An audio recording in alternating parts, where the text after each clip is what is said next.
Every Saturday from 1 to 2 p.m. Let's all listen to your T2J Ferrer, the professional safety and skills advocate on air. All About Safety is brought to you by JLF Projects International Inc. Experienced and skilled people handling your sensitive and expensive machinery. They do rigging, lifting, trading, and transport your equipment safe and economical.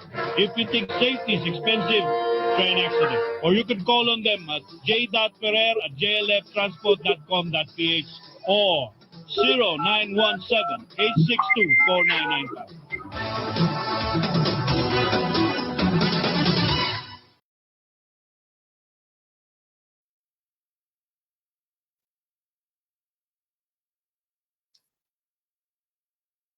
Hello, good afternoon. This is T2J once again and All About Safety. And I'm so happy again to have you on the last Saturday of the month of September 2025. And before I go, I would like to greet our guests, previous guests, Engineer June or Juanito Tupas, Ma'am Susette Turing,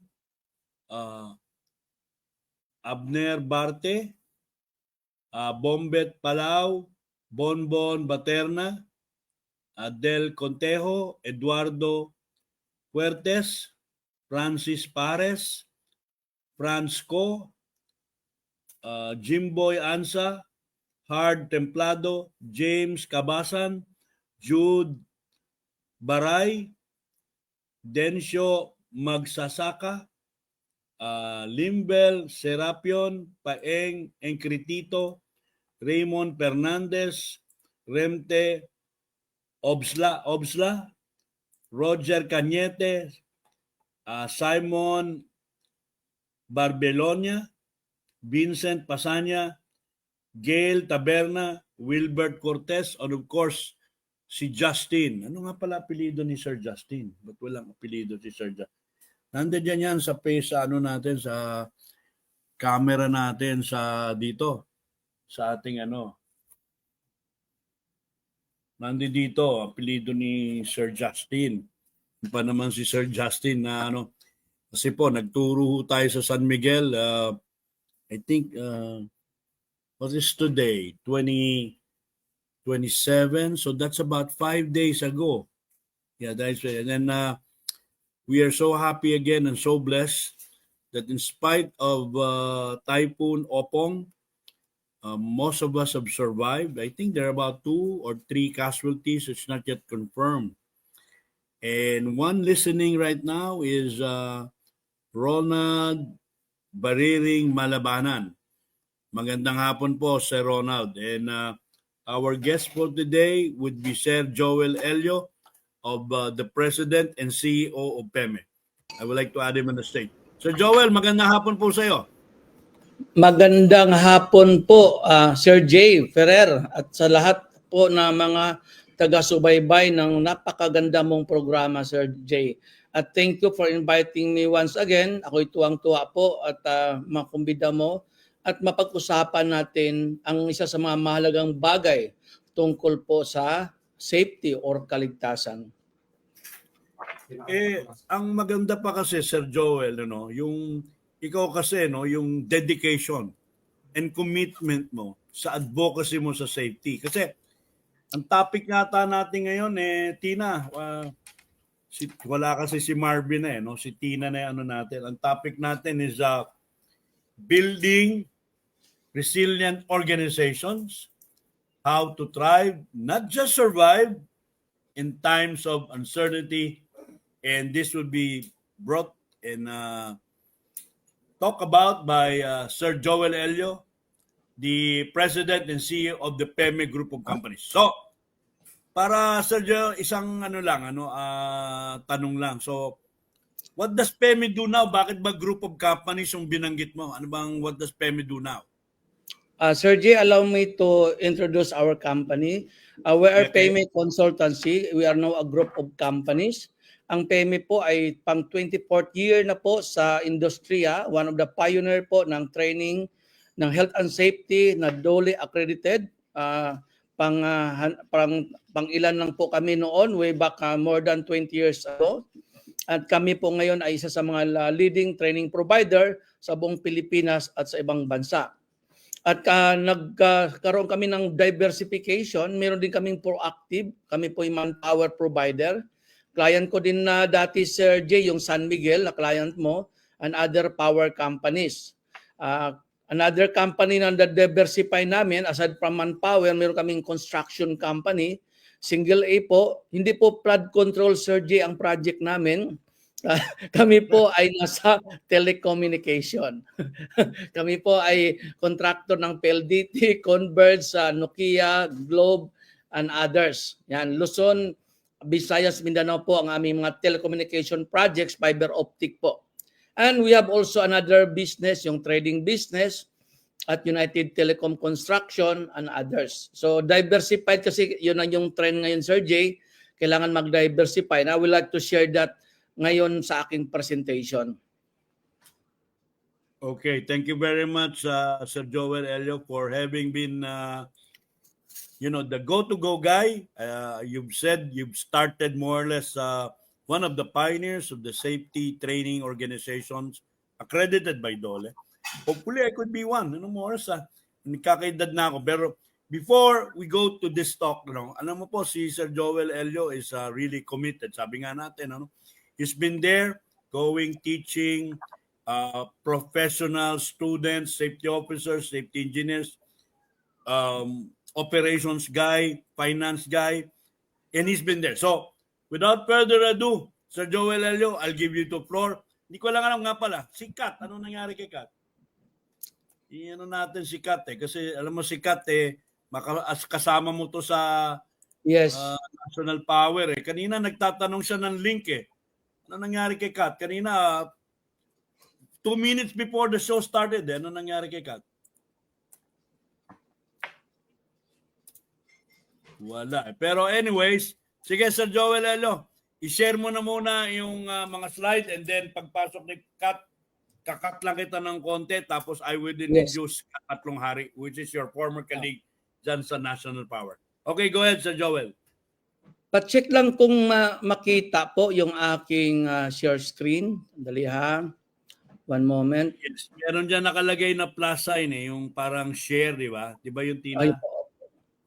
Nag-practice na kami ni Tina kanina Yan. Ayan, thank you Ma'am Tina. Yan. Okay, maraming salamat Luzon, Visayas, Mindanao at meron din tayong mga viewers from the Middle East, mga taga Dubai. Regards po kay Sir Jennifer ng Dubai at sa lahat ng mga kababayan natin sa Middle East and other parts of the globe. Maiba po ang ating presentation ngayon kasi ito po yung how to build resilient as an organization.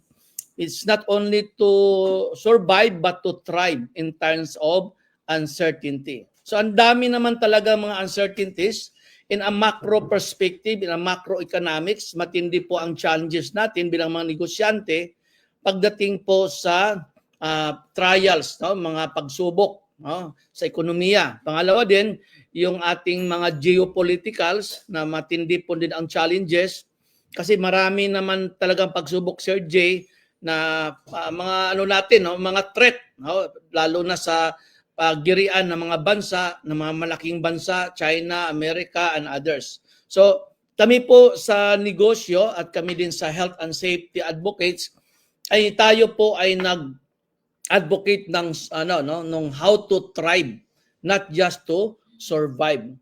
So, allow me to quote again my favorite quotation.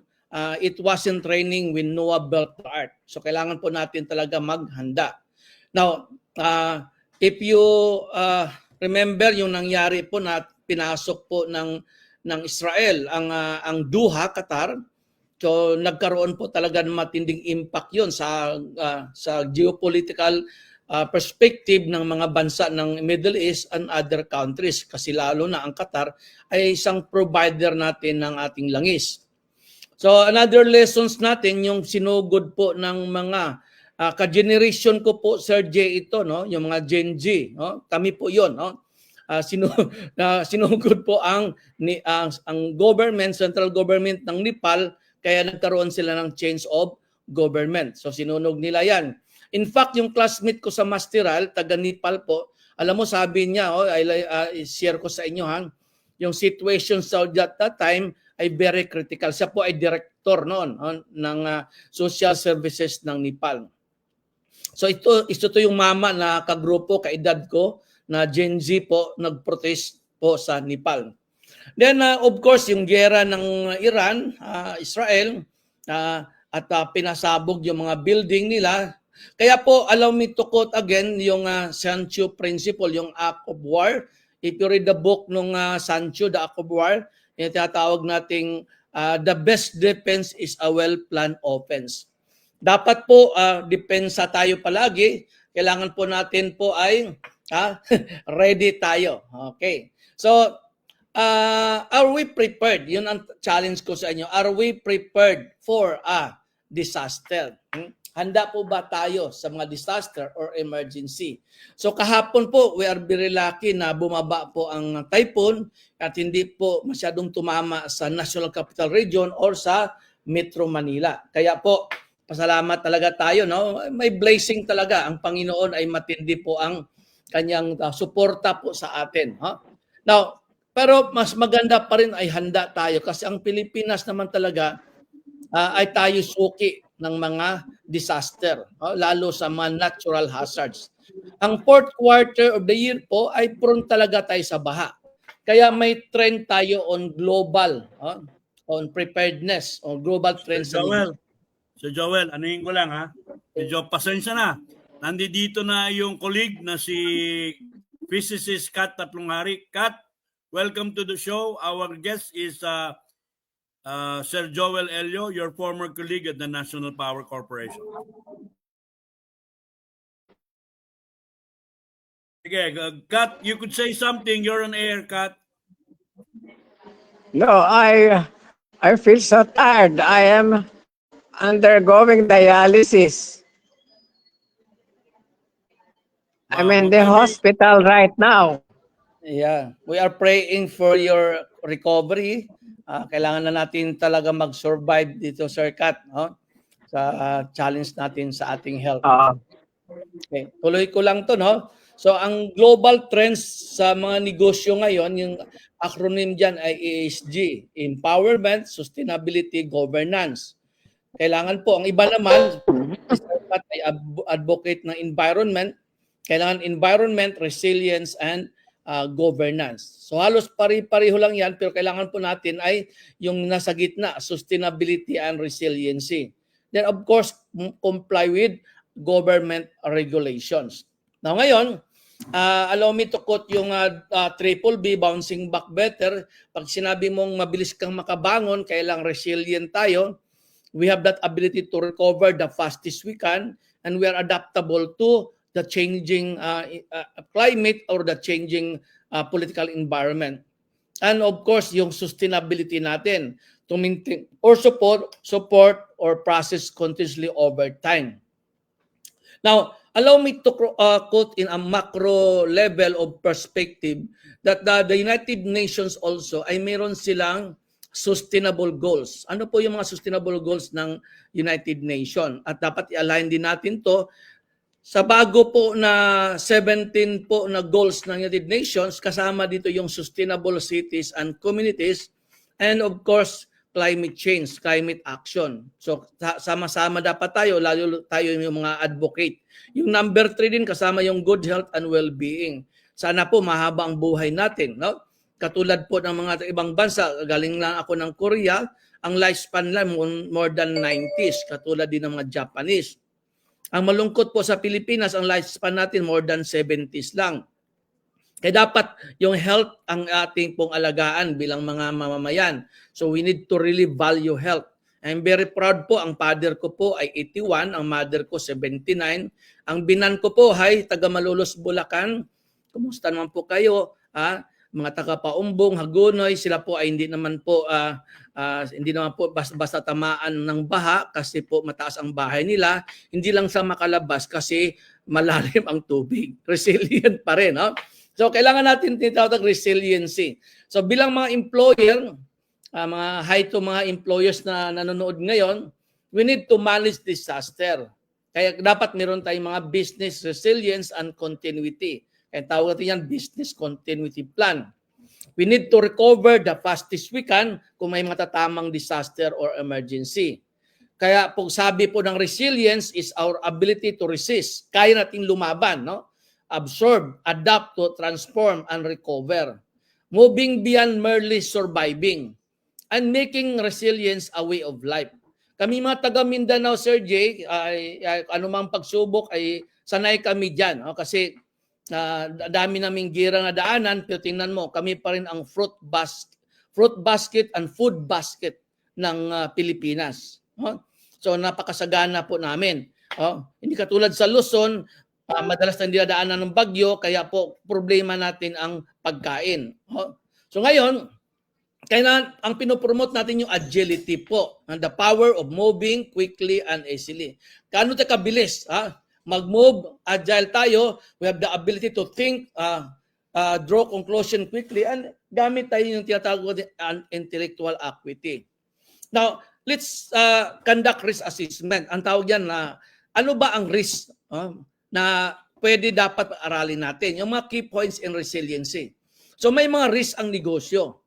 Ayan, mabuti naman kung si Sir J, marami namang pera yan, mahaba ang PC niyan. So kailangan po natin bilang mga negosyante, alam yung risk ng negosyo. Dapat meron tayong business contingency, may business resiliency tayo, meron tayong strategies for contingencies, at yung ating mga survival guide as an organization, family, and individual.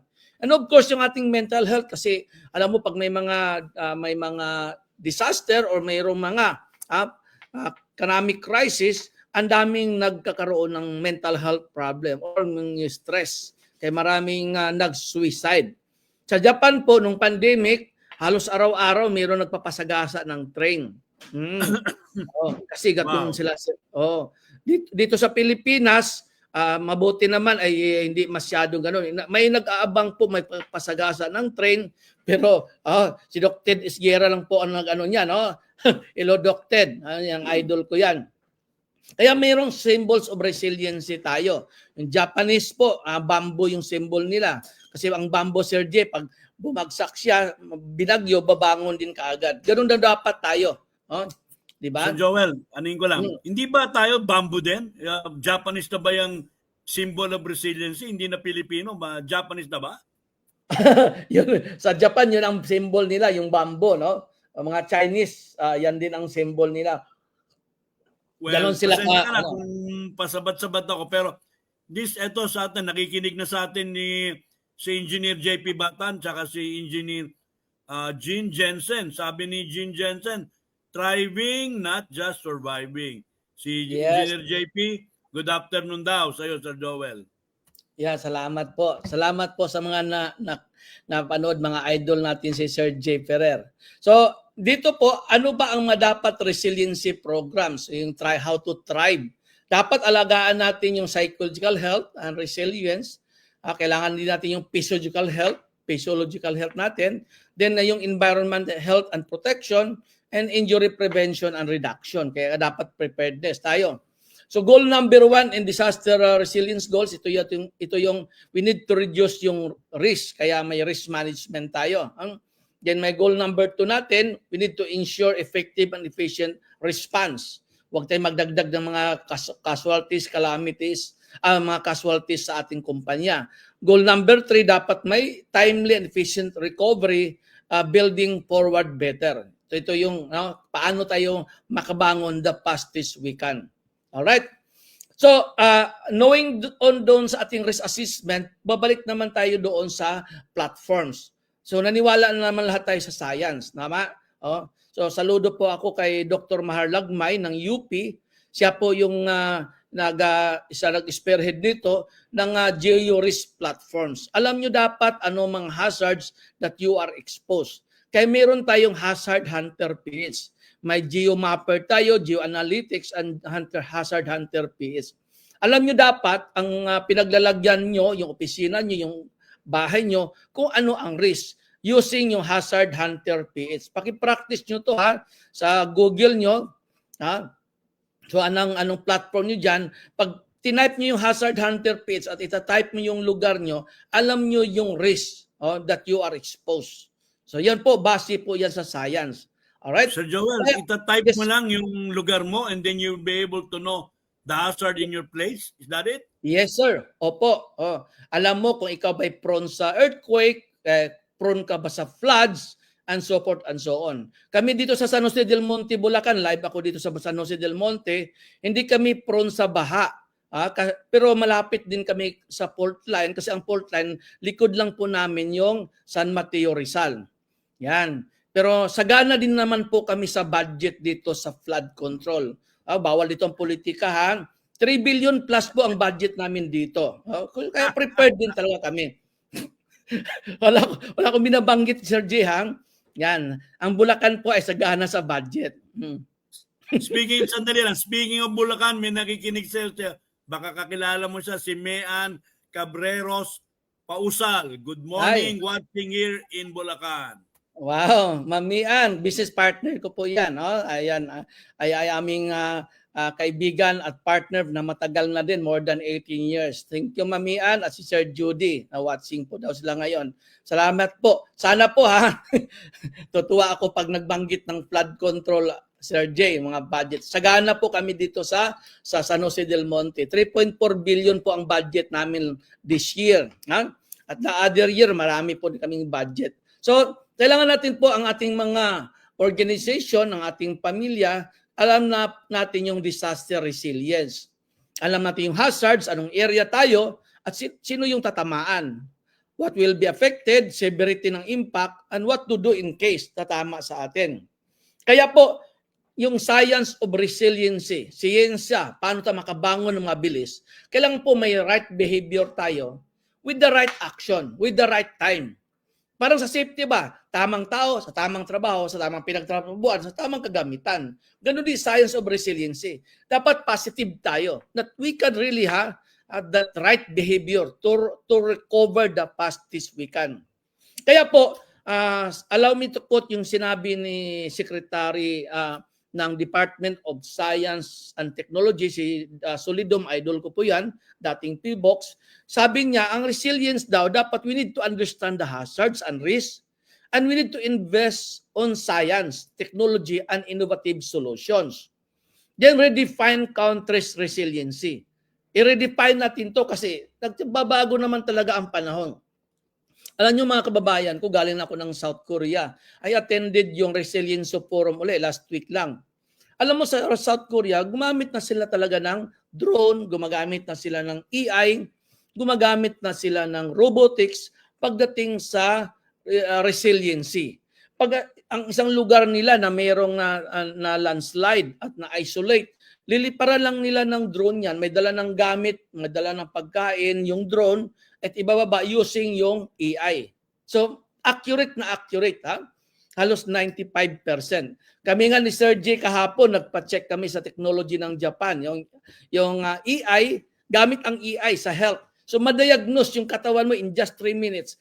Ano po ang mga areas for improvement? Ano yung findings mo? So, hindi mo na kailangan magpa-extract ng dugo. So, doon na po sa using AI. So, ganun po ka-advance ang Korea at saka Japan pagdating sa health at saka resiliency. Ako'y tuwang-tuwa, Sir G, kasi kahapon ang diagnose po sa akin, mukha daw akong 28 years old. Wow!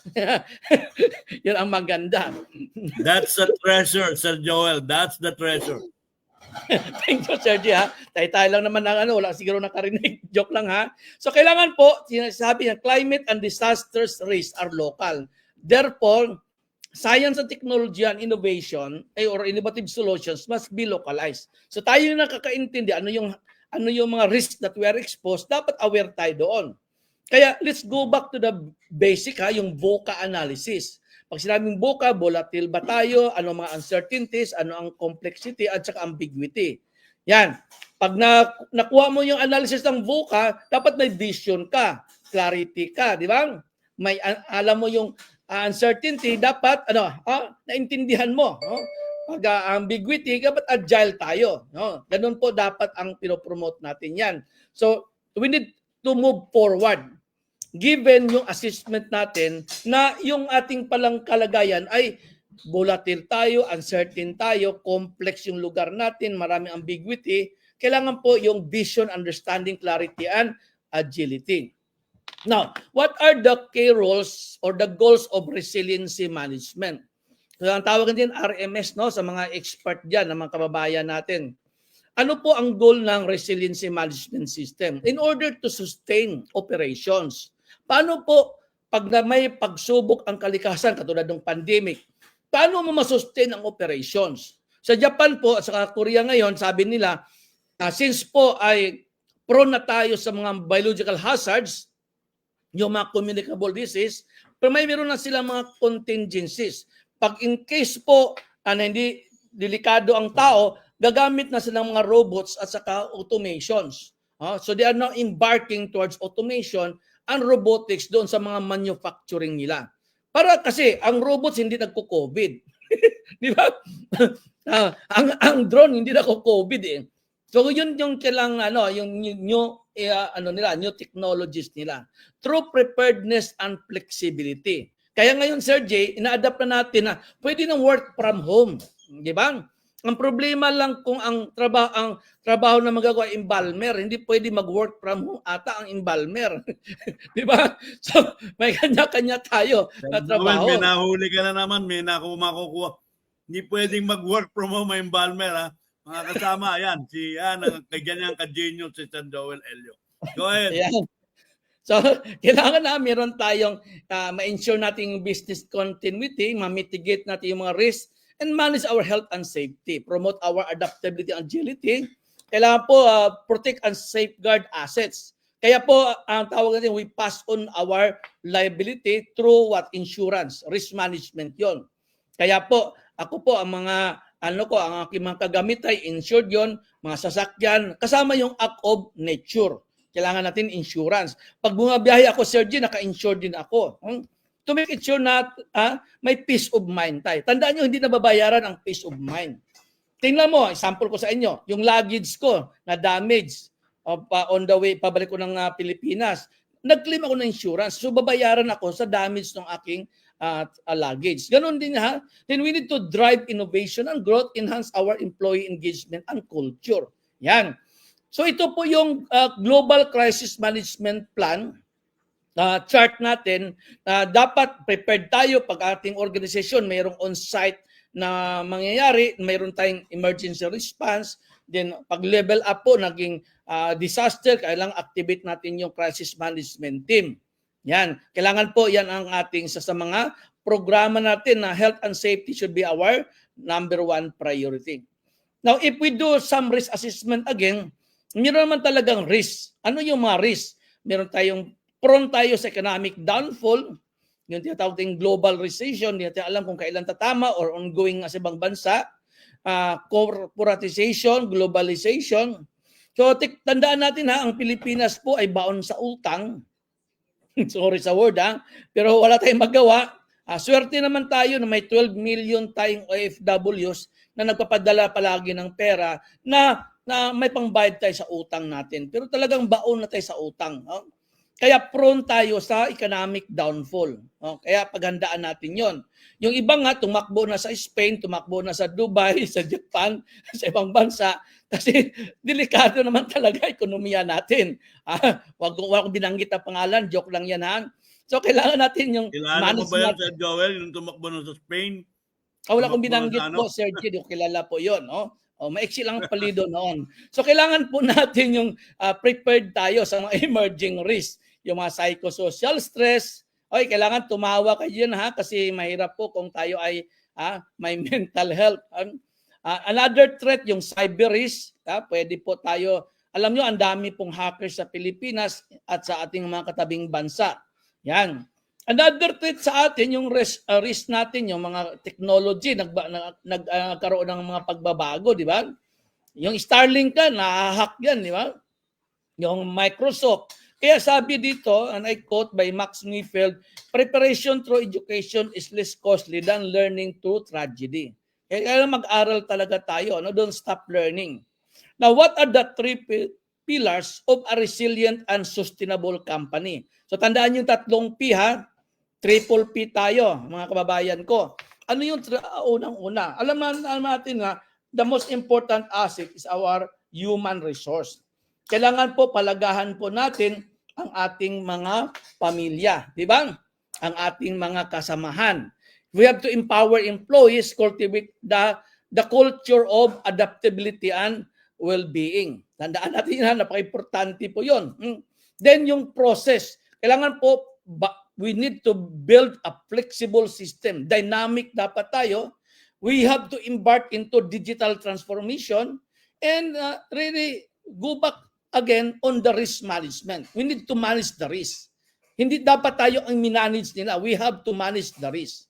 Then we have that vision, the purpose. We need to embed sustainability. Lahat dapat sustainable tayo. Kaya sorry po sa ako po against doon sa mga pagbigay tulong, paayuda, kasi hindi naman talaga yan long term. Yan ay short term. We need Filipino na sustainable tayo, di ba? Na resilient tayo. Hindi dapat pipila sa kay Mayura, kay congressman at hihingi ng ayuda, di ba? Kailangan natin paano mabuhay itong mga tao sa Pilipinas. Yan, ganun po Kaya po alam mo, galing akong Korea, Sir Jay, ang ginawa nila, hindi tinigil yung operations nila kahit po nag-surplus sila ng kanilang mga materials. Kasi ayaw nila magbigay ng ayuda. Kailangan ang tao magtrabaho. Kailangan ang tao bigyan mo ng trabaho para mabuhay. Di ba? Hindi yung aasa sa financial assistance. Ganun po yon. So, part ng ating ng ating advocacy din dito. Now, allow me to share yung ginagamit ng ibang bansa, Japan, advanced countries to sa pinag-aralan po namin. In combating climate change, tandaan natin meron tayong convergence. We need to converge both yung apat na aspeto na yan. Kasama yung human intelligence. So we need to believe on science. Katulad ng galing ni Sergey Ferrer, science yun. Then at the same time, combine mo yan ng robotics technology, drone technology, and AI, artificial intelligence. Wala na tayong magawa. Lahat ngayon nasa AI na. Di ba? Kami nga Generation G, lahat nakukuha namin sa AI. Isang pindot mo lang yan. Alam mo na, ipaprompt mo lang yan, alam mo na. Ganon talaga ang journey natin. Now we need to kami nga sa construction, Sir G, ginagamit namin ang drone, pagsusurvey. Hindi mo na kailangang akyatin yung tower, paliparan mo lang drone yan. Alam mo na anong sitwasyon, ano ang tawag nun, yung quality ng trabaho ng tao through drone. Yan. Of course, robotics. Ano rin yung height, hindi mo na may measure rin. Yes, sir. Ito nga yung ginagamit po sa nung doon ako sa Korea, ito yung mga sample ng drone nila. Alam mo sa Korea, sa Japan, pag may sunog ang high-rise building, liliparan lang po ng drone yan. May dala ng fire extinguisher yung drone or pwedeng hilain ng drone yung fire hose na marating niya yung high-rise or mid-rise. Kasi naman alam natin ang fire truck sa Pilipinas hanggang saan lang naman maabot niyan. So they are na using this technology. Yan. So, wala tayong magawa. Ganun naman talaga ang journey natin that we need really to invest on science and technology. Kaya saludo po ako kay Secretary Yusek Maburang ng Department of Science and Technology na sila din nag-advocate nito. Now, alam naman natin ang climate risk, nag-exist yan sa natural hazards. So, nandoon yung asset natin. Wala tayong magawa. Nandoon yung bahay mo. May natural hazards. Nandoon yung kumpanya natin.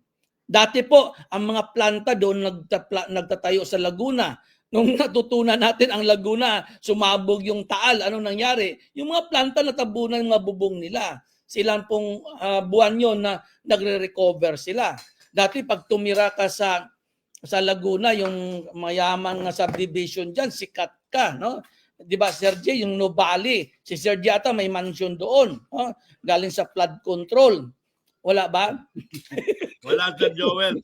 Ikaw yata meron doon eh, pero hindi galing sa flood control. Ang sa'yo yata ay galing sa hirap talaga, no? Si Sir Joel, no? I've seen him in the early 2000.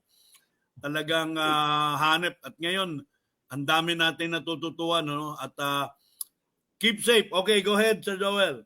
Yan. So, if we trace yung mga losses po ng mga bansa, ang China po, alam niyo po ba, kahit economic tiger sila din tinamaan ng matinding mga pagsubok. Baha, tropical cyclone, nagda-drought din sila, and so forth and so on. So what we have, ano po ang gagawin natin? What next? What needs to be done? We need to protect today for a better tomorrow.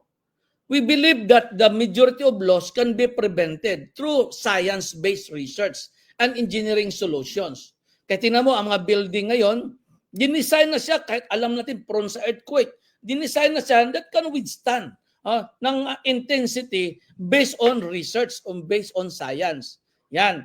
So, yan po ang isa sa mga gagawin natin. We need to remember yung AMT, we need to assess, mitigate, and transfer. Kaya kailangan din natin yung risk management dyan. We are really prone for a lot of hazards. Pero alam nyo po, sa ibang bansa, katulad sa Amerika, ginamit na rin nila ang AI paghahanap ng mga mega fires. Ganon din sa Australia. No? So, part ng kanilang programa yan. Now, how we need to understand the risk, understand the disasters. Meron tayong natural disasters, meron tayong man-made disasters, at dagdagan natin ngayon ng experience natin yung pandemic, public health emergencies. Actually po yung pandemic ngayon, meron tayong existing ngayon, pero bawal lang banggitin yan kasi madi-discourage ang ating mga tourists. We have more than 200,000 cases of AIDS sa Pilipinas. Actually, nasa pandemic tayo ng AIDS. Hindi lang pwede natin sabihin yon kasi madi-discourage ang ating mga investors. Kaya po gayahin niyo po kami ni Sir J. Tapat lang talaga sa aming asawa. Iwas talaga sa HIV/AIDS. Pandemic yon. So kailangan natin po yung disaster business value. Ano po yung apat yon? May safety tayo, we need to invest. Then recovery, paano ka makarecover kung wala ka namang investment? So you consider that as a cost. Part ng ng kumpanya na meron tayong investment pagdating sa recovery. Kaya wala tayong magawa, we need to live with resilience. Paano tayo mabuhay na nakapaligid yung mga pagsubok sa atin? Yan. Kaya aware tayo sa surroundings, ano yung mga risk natin. Involve natin yung mga community natin, pwede tayo makapagtulungan. Network yun. We need to communicate with our family, what to do in case. Kailangan aware ang ating mga pamilya, lalo yung iba dyan, maraming pamilya, kailangan natin po communicate with them. Protect yourselves and your family. Wala namang bayaning buhay, lahat na bayani ay patay. And of course, assure yung pagkain, mahirap lahat. Mawala, huwag lang pagkain at tubig. Tandaan natin mawala lahat, huwag lang pagkain at tubig. Bakit nagluluting ang mga tao? Bakit ngayon ang problema sa Gaza? Pagkain at tubig. Kaya po ganun din po tayo. So therefore, since ang Pilipinas ay disaster prone, anong gagawin natin? Number 1 po tayo pagdating sa high risk na mga natural disasters. We are prone for floods, earthquake, and so forth and so on. Maraming pagsubok yan. At ang masakit po, interact each other. Nagkaroon ng complex hazards, interaction between man-made at saka natural. Di ba? Naglulutay ng mga tao, natural, man-made na po yon because of the natural hazards. Yan. Kailangan po natin yung disaster profile. Ang bansa natin, prone naman din po sa earthquake kasi nasa ring of fire po tayo. Kaya po tandaan niyo you need to plan. Nung nangyari sa SM City Rosales, nagpakulang tubig ang dam doon na malapit sa Pangasinan, sa Roque Dam. So kailangan po make it sure that we are safe. Din dapat effective and efficient tayo doon sa ating response plan and contingency plan. At pag may crisis, kailangan ma-manage natin to. Kailangan proactive tayo. Kaya po ang mga may-ari ng kumpanya, dapat may crisis leadership tayo. We need to lead people how to survive. Kaya remember yung prediction, we need to predict, we need to anticipate, we need to prevent, plan, persevere, and evaluate. That's part of our crisis management plan. Kaya po, expect the unexpected. Di ba? Nobody can predict yung mga natural hazards. Kahit isa ang galing ng ating mga scientists, may natural hazards, hindi talaga ma-predict. Example, yung bagyong umpong ba yun? Upong. Supposed to be, dadaan sa Metro Manila yon, NCR. Swerte tayo na lumihis sa konti. So, hindi masyado tamaan. So, yung mga forecast talaga ay hindi talaga 100% accurate.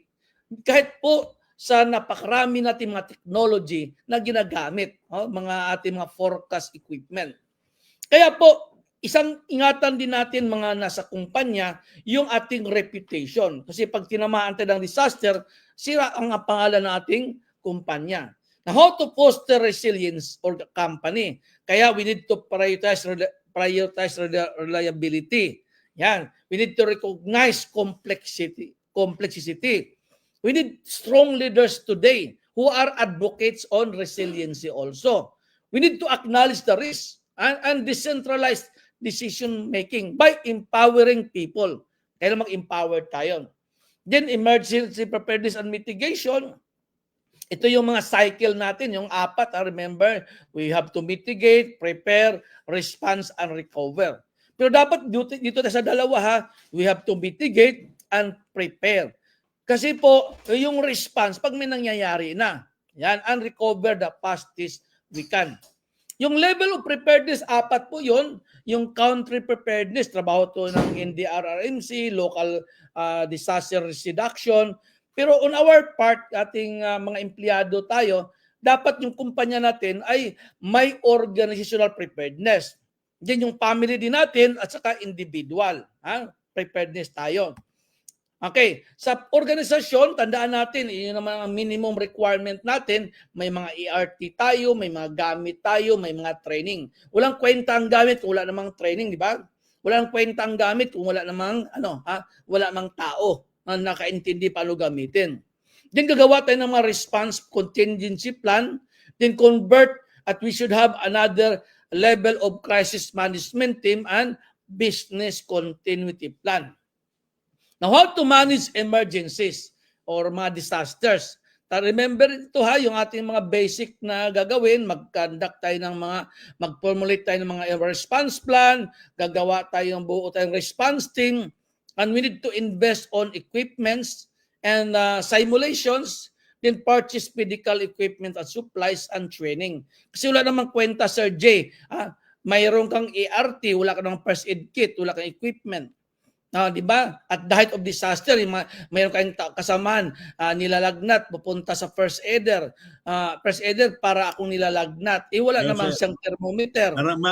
Sir Joel, lang ito, para more, ang ganda-ganda kasi nung sinasabi mo. Oo. Napakarami naman ito naman, sa safety tayong pareho, no? Sa mga naman, sa skills, lagi lang ginagawa ng mga operator, nagpapa-assess.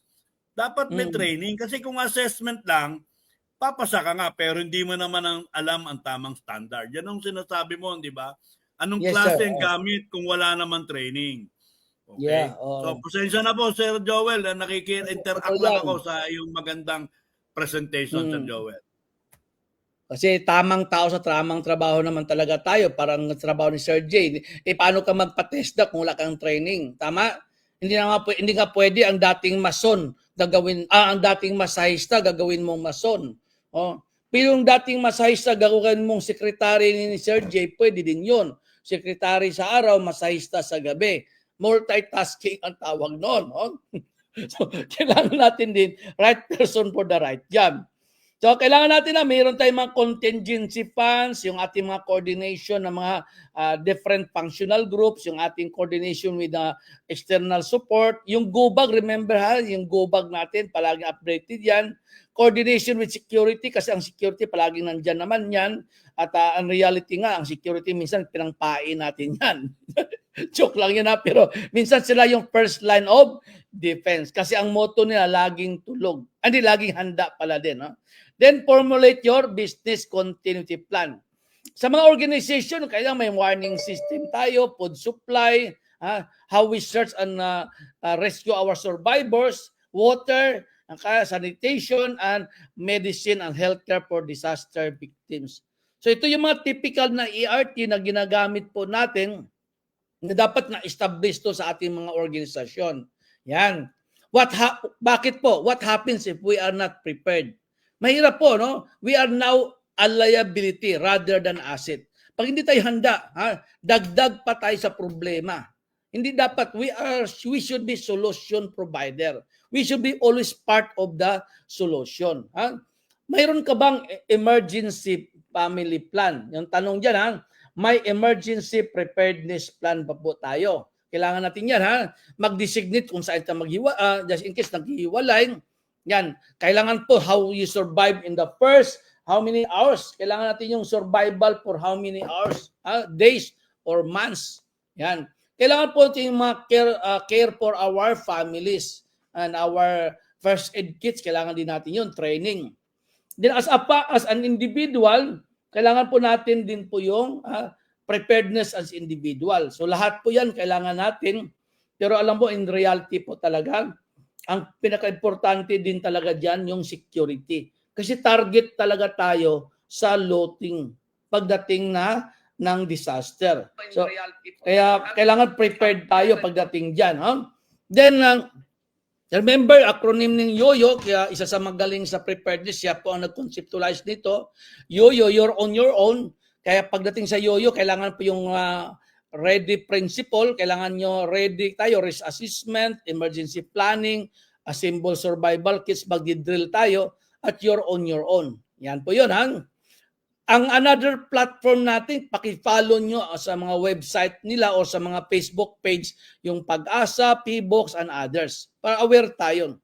And take note care should not start in the emergency room. Kasi po flooded po ng mga patients, mga casualties ang mga hospital, lalo sa Pilipinas, ang konti na ng mga hospital natin. Tandaan yung COVID, ang mga namamatay nasa labas nga naghihintay ng ER. Ganun din po yon.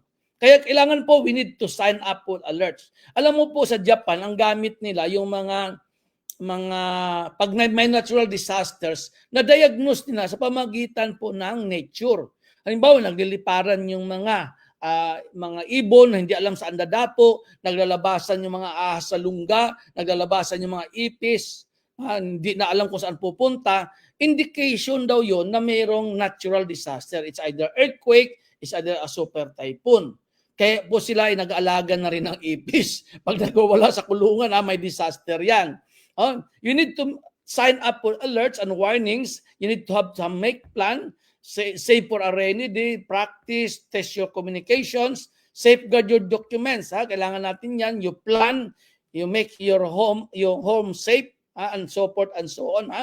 Then of course, you have to mitigate. Kaya mitigation, follow yung standards, procedure. No shortcut po tayo. Yung structural integrity ng ating mga building, yung ating mga bahay, kailangan yan. Gagawa tayo ng preparedness plan and so forth and so on. Then response. So, take note of the consequence, yung kahinatnan. Ano po, what if tayo palagi. Then yung rehabilitation, mahirap po, a long journey yon. Another threat sa ating mental health, alam niyo po, ang daming nagkaroon ng depression, anxiety, kaya we need also to address and manage our mental health. May batas po yun. Pag may disaster, talaga ang dami pong nagkaroon ng anxiety. Yan. Kaya po, emergency management part po yan sa ating Then another, titingnan din natin in a macro perspective, yung program components. Ito yung business continuity plan. So karamihan dito, maraming expert yan, mga nakikinig, di ba? Yung ating mga disaster response procedures, how we handle crisis, yung ating business continuity planning. So meron naman tayo mga sample ng BCP na yan. Take note, ang BCP natin, inactivate natin yan pag nagkaroon ng crisis. Emergency naman, inactivate na natin yung ating ERT. Di ba? Tapos yung disaster, activate natin yung disaster management team natin. Pag crisis, ito naman yung business continuity plan. So mayroon tayong 12 steps niyan at kasama po talaga dito yung risk assessment. Kailangan natin po yun, part ng ating business continuity plan. So we need to identify some goals, may targets tayo, at we can have patterns. Alam nyo sa aming mga Gen Z, dali kaming magkakuha ng mga references sa ChatGPT or AI. So part natin yung ating BCP is comprehensive dapat. In our organization, meron tayong mga business continuity plan. At we have to analyze also yung impact ng ating kumpanya. That's just a cycle. In business impact analysis. Yan. We need to have some strategies. We need to invest. We need to check our investment. We need to widen our network. Dapat open-minded tayo. At ang trend ngayon ay flat and lean companies sa organization. We need to adapt new technologies, whether we like it or yes. Yan. Stay liquid. We need to manage our health para long life tayo. Then of course, multitasking. So, as one of the survivor po ng COVID, nag-survive naman tayo lahat, we need to value savings. We need to be resilient, be prepared, and a strong work ethics. We need to build networks. Yan. We need to study, we need to have some plans, a roadmap natin. And take note, we need to change or we will be changed. Be positive tayo. Now, on the transition of the employer, tandaan natin, we need to value life, para po mahabang buhay natin. Ang lula ko po umabot ng 98, buhay pa ngayon. Isang lolo ko 99, pinatay na lang namin sa sobrang tanda. Sana aabot tayo ng gano'n. May isang tao nga, 99 years old, pumunta pa sa radio station na nanawagan. Sabi niya, kuya, umuwi ka na. 99 may kuya pa. Kuya, umuwi ka na, hindi na po galit si lolo. May lolo pa. Yan. No, are we prepared? So ito lang ang remaining slide ko. Are we prepared? We need to thrive to survive. Ito yung sinasabi ng isa ating na nakikinig sa atin, Sir J. We need to thrive in order to survive. I-acknowledge natin yan, Sir J. Sino po yun? We need to thrive in order to survive. Yan. Kay Mr. Batan ata yun. Kaya, let's benchmark yung mga companies na nagsusurvive because of what? Of their resiliency program. Siguro alam nyo yung nangyari sa Apple. Dati bumagsak ang Apple pero naka-recover sila. Ang General Motors, di ba? Anong ginawa ngayon? Since humina ang Nissan, Mitsubishi at Honda, sila, di ba? Nag-merge sila into one company. Ang IBM at Amazon nakasurvive sila. Starbucks, Netflix, YouTube. At saka yung San Miguel dati, humina din ang San Miguel . Yes, kasi, correct. Pero anong ginawa ni RSA? Nag-diversify siya. Nag-infrastructure siya, nag-power industry, airport, skyway, ayan. So part ng ng recovery effort na diversification. Kaya sa mga construction nga sir, ang ginagawa ng bang contractor, mayroon na rin silang hardware para doon na kukuha ng materyales, then merong restaurant sila para doon na kakain ng mga empleyado para kita doble, triple. Katabi ng restaurant, meron silang beer house para doon na rin ang mga worker, then meron na rin silang branch ng sugo, tapos and so forth and so on, diversification yon. Kailangan natin yan Kaya po, ang lessons learned ang game plan natin, we need to synergize, we need to diversify. Si Sergio nga, ang daming negosyo yan, ang daming mga ang tawag sa amin, hindi naman yan, ang tanong saan ka employed. Ang tanong ngayon, ilan bang racket meron ka? How many rackets? Sama nga ako sa'yo, Sir Joel . Bigyan mo nga ako na isa pang ibang racket . Ganun yun. Part ng diversification yan. Then, we need to integrate technologies, adapt to technologies, widen our networks, nagre-rebranding po sila. Napansin nyo, mga maraming kumpanya nag-rebranding. Then yung building advantage, change adaptability. Sa Japan, ang tawag na Kaizen, yung continuous improvement, na never-ending quest for perfection. And of course, you need to focus your client, client first. Kaya resilient, we need to reinforce our values, prioritize transparent communication, we need to empower decision making, yan, celebrate yung wins natin. Kaya po may mga future proofing. We need to, ang tawag namin ngayon sa ibang industry, future proofing. Future proof ka ba? Para bang ano? Bahay mo ba ay proof against what? Threat of earthquake. Earthquake proof, di ba? Waterproof. Ganon din yan, future proof tayo. So anong gagawin natin? Understand yung challenges natin. Alam natin maraming threat. Geopolitical, climate, cyber threat, marami yan. Pandemics, yan regulatory. We need to resilient. We need to build resiliency. Diversify our business. Yan. May mga strategies tayo. Prepare for disruptions. Agile tayo. Then response to change rapidly. Meron tayong mga key strategies yan. Real-time use of technology. Collaborative dapat tayo. So we need to respond to change. Kailangan part ng ating ano yan. You use AI, predictive analysis, predictive analytics. Gamit natin yun, no? Blockchain for transparency, robotic automation, yan, digitalization, yan. Embedded sustainability, carbon tracking, and so forth and so on. Pang-pito po yung future proofing strategies. Meron tayo, digitize tayo, diversify, decentralize, develop, and deliver. Kaya tingnan nyo dati po, ito share ko lang sa inyo, dati po, ang mga LBC and others, yung mga katulad ng negosyo ng LBC, napakalakas. Pero alam nyo ngayon, ang mga bus company, meron na silang mga negosyo, katulad ng LBC. So, ano nangyari? Ang dami LBC ngayon nagsasara. Or mga other negosyo. Ang GNT ngayon humina. Kasi mayroong business na rin na ang mga bus company, katulad ng Partas, consultant ako ng Partas, ng iba't ibang mga bus companies na may waybill na rin sila na mas mabilis. Example, si Sir J, may papadala sa Lawag. In just 12 hours, nasa Lawag na eh. Dati, pag LBC, 2 days eh. Yan po yung tinatawag natin. Now, we need really to diversify. And of course, future-proof tayo. Kasama yan. So, with that, lumampas po ako sa time limit ko. Sa mga nanood, just follow me in my Facebook page, katulad ni Sir J. Maraming salamat po. At yung advocacy namin ni Sir J is really safety. All about safety. Alam mo ito, may kasabihan, it is useless to tell a river to stop running. The best thing is to learn how to swim in the direction it is flowing. By African proverb. Maraming salamat mga taga Mindanao, daghang salamat po. Mga taga Cebu, kabayan na mo ni Sir J, daghang salamat po. And of course, dapat tayo ay resilient. Thank you po.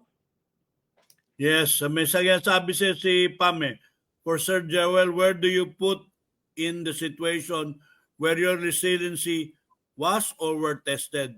In a specific situation, what steps have you done to overcome such crisis or scenario? Ano raw yung mga ano mo na yung tinest mo? Ano bang scenario na nangyari sa buhay mo na na-overcome mo? Yung may short lang. O naman, yun lang ang tinatanong niya. Ano bang sitwasyon na may nangyari ba sa yung ano yan, na lumubog ba yung teme o talagang continuously diversifying ang teme? Ako kasi, Sir J, I'm a survivor. And Okay. aminin ko sa inyo, I survive a lot of challenges. Even sa lahat ng negosyo, marami naman talagang pagsubok. Lalo ngayon, ang PME, ang daming pagsubok din sa amin kasi ang dami ng competition. So what we did is really is diversifying. At yung diversification mo, dapat ay align mo sa hilig mo, anong gusto mo. So when we say resilient tayo, kaya mong lumaban. May mga alternative courses of action ka. Ito yung what if. Pag ito hindi gumana, mayroon ka another alternative. May mga options ka. You should have a lot of options to consider. Di ba? Okay. Example, si Sir J, nahuli ka ng asawa mo. Dapat magaling ka mga tuwiran. Paano ka, huwag kang umamin. Parang ganon, sorry. Parang ganon. We need to have a lot of options. Kidding aside, sa mga nakikinig po sa akin na hindi pa safety officer, o sa mga safety officer na o yung mga practitioner na you want to improve, mag-enroll po kayo sa PEME. I've been a student of PEME since the early 2000 nung kami naging contractor dyan sa Amcor. We have valued the words of Sir Joel Elio, and his company stood all of these trials, and he's not only good, I think he's the better or the best option in terms of safety advocacy. Kaya po, kayo po lahat dyan, meron po yung Sir Joel, bigay mo nga yung number mo at saka email address yung mga gustong mag-boss, COS, LCM, and other training ng PEME. Sige po, go ahead po. Paki-follow nyo lang ako sa aking Facebook page, Joel Elio po, or andyan po yung aking email address and contact numbers. Kung kayo may mga inquiries, andyan na, partner naman kami ni Sir J. Pag may mga katanungan kayo, jblio@peme.org, or mas pabilis ngayon sa social media platforms. Wala po akong Friendster, Sir G, kasi hindi ko talaga nabutan yung Friendster. So, Facebook, and other social... Tapos na tayo, meron ka pa bang pasundot dyan, Friendster. Hindi mo inabot na. Si Sir Joel Elio po 34 years old lang. Si Jay Ferrer po 64 years old. At magandang hapon sa iyo, Jennifer Gardian. Magandang hapon sa iyo, Engineer Jomar Batino. Magandang hapon sa iyo, Engineer Ricky Salandra. At lahat ng bumubuo ng SOPI at ang ASPI at ang WASPI. Magandang hapon po sa inyo. So Joel, parting words again bago magsasara, alas 2 na po. Okay po. Okay, sa lahat ng mga kababayan ko, maraming masalamat po sa inyong pakikinig, panunood. At ang hamon lang natin sa buhay ay kailangan po lumaban tayo. We be prepared, practice safety as a way of life. Maraming salamat po. Okay, Engineer Samantha Ferrer and Jolo Ferrer and Samantha, Joy, Isabel, and then Julian and Pam. This is Jay Ferrer saying to you, smile and be safe. Next Saturday po. Bye-bye po sa Joel Elio. See you soon. Every Saturday from 1 to 2 p.m. Let's all listen to your T2J Ferrer, the professional safety and skills advocate on air. All About Safety is brought to you by JLF Projects International Inc. Experienced and skilled people handling your sensitive and expensive machinery. They do rigging, lifting, crating, and transport your equipment safe and economical. If you think safety is expensive, try an accident. Or you can call on them at j.ferrer@jlftransport.com.ph or 0917-862-4995.